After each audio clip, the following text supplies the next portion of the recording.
they abstained in the UN Security Council. They did not condemn Russia's invasion. And this is key because Chinese foreign policy, one of their key pillars is non-intervention.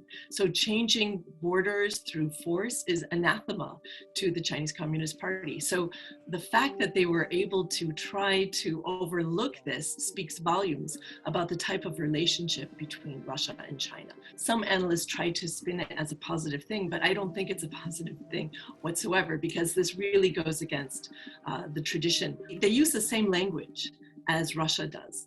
They don't call it an invasion. They don't call it a war. We're seeing magnification of Russian propaganda by Chinese. So we hadn't seen that before. So this is another watershed moment. This kind of solidified their entente, their agreement. They both have a very anti-Western view, anti-US view. And in this agreement, we shouldn't overlook it. And they clarified that they are supporting each other. And for the first time, Beijing highlighted that they are against NATO. After that agreement was inked, President Putin was able to move his troops, which are in the far east of Russia, all the way to Ukraine. So this could only be done with the tacit support of China. China's trying to say, yes, we can be a peacemaker, but no one's seeing any evidence of that at all. So I think that it's a handy narrative. It's a nice way to recast them, because it wasn't very long ago. The Olympics in China were boycotted because of genocide accusations, crimes against humanity in Xinjiang. So I see why that's an attractive narrative for them.